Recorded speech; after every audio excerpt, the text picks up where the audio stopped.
Oi, sexto ano, tudo bem com vocês?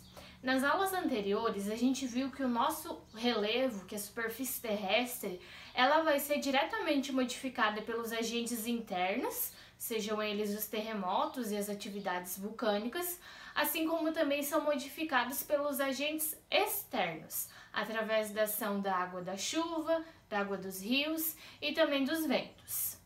Bom, e se a gente for observar a superfície terrestre, né, ou seja, a superfície onde nós vivemos, construímos nossas casas, estradas, a gente vai ver que a gente vai ter uma superfície bem diversa. Nós vamos encontrar áreas mais elevadas, com um relevo mais ondulado, áreas onde a gente tem uma superfície mais plana, outras nem tantas. E isso vai estar então, essa diversidade, né, vai estar constituindo a nossa superfície terrestre. E todas essas formas variadas que a gente encontra sobre a nossa crosta terrestre, a gente vai estar então dando o nome de relevo. Então, na aula de hoje, a gente vai estar estudando as diferentes formas de relevo que a gente encontra na superfície terrestre, sendo todas essas formas de relevo modificadas diretamente pela dinâmica interna e externa da Terra. A gente tem 4 principais formas de relevo que a gente vai estar estudando hoje, que são as montanhas, os planaltos, as planícies e as depressões. Vamos então iniciar o nosso estudo com as montanhas? Eu não quero! Bom, esse tipo de relevo, ele é formado a partir da movimentação das placas tectônicas. Nesse caso aqui, eu vou ter um choque de placas tectônicas. Então, uma placa vai se chocar com a outra e esse movimento vai estar gerando o soerguimento da superfície terrestre, vai gerar o soerguimento da crosta terrestre. As montanhas, elas são uma forma de relevo com altitudes muito elevadas. Na maioria das vezes, elas são superiores a 3.000 metros de altitude.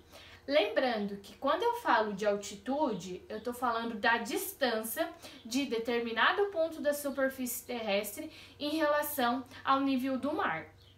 Como esse tipo de relevo ele é muito elevado, o topo desses relevos vai estar sofrendo ação direta dos agentes externos. Então vai estar sofrendo com a chuva, com os ventos, com a ação do gelo, e isso então vai fazer com que o processo erosivo seja muito intenso então no topo dessas montanhas.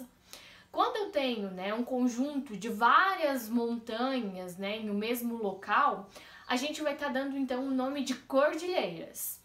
E aí, vocês provavelmente já ouviram falar da Cordilheira dos Andes, localizada aqui na América do Sul, e também da Cordilheira do Himalaia, localizada lá na Ásia. Essas duas cordilheiras, elas se formaram a partir do choque de duas placas tectônicas, né, há milhões de anos atrás, e esse choque de placas tectônicas formou um conjunto de várias montanhas, né? Formando então essas duas cordilheiras. Lá na Cordilheira do Himalaia, por exemplo, a gente encontra a montanha, né, o pico mais elevado do mundo, que é o Monte Everest. Outro tipo de relevo que a gente encontra vão ser os planaltos.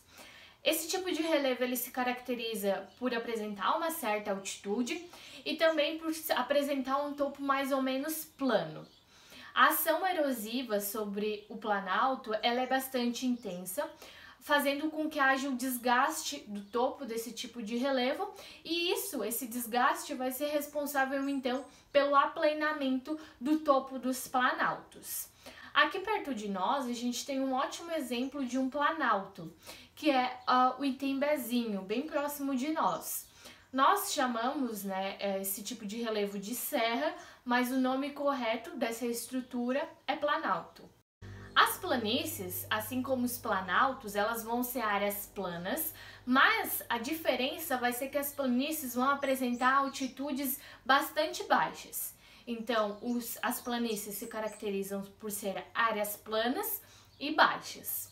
Como essas áreas, né, elas apresentam baixas altitudes, elas acabam recebendo todo o sedimento que foi intemperizado e erodido das montanhas e dos planaltos.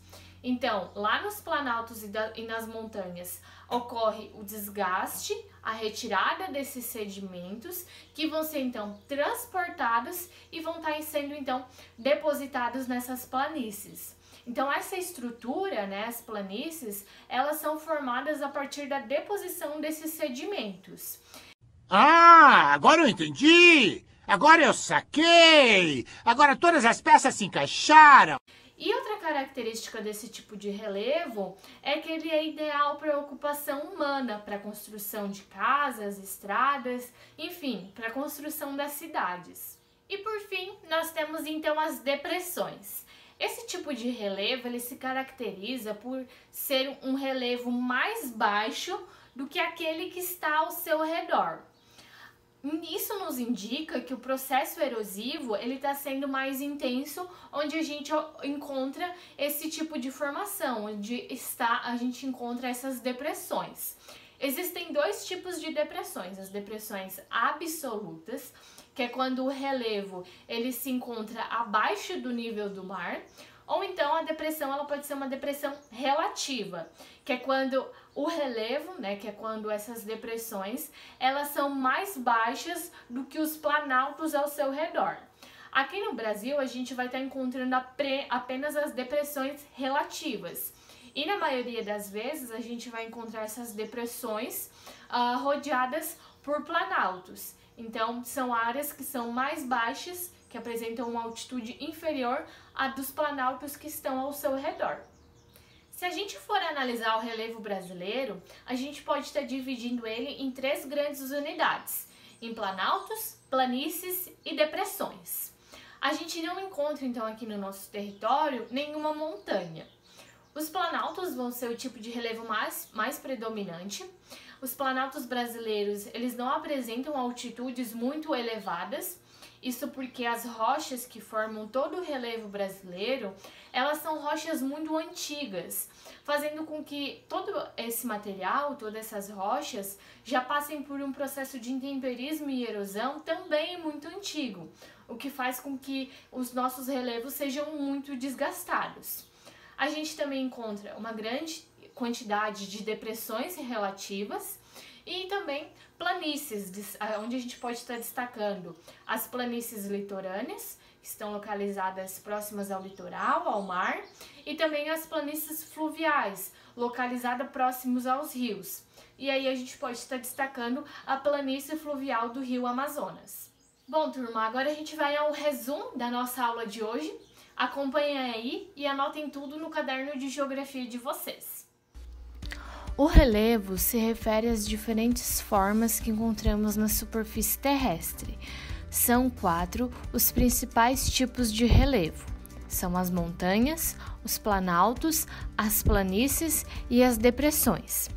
As montanhas se referem a uma estrutura que apresenta as maiores altitudes com um alto processo de erosão.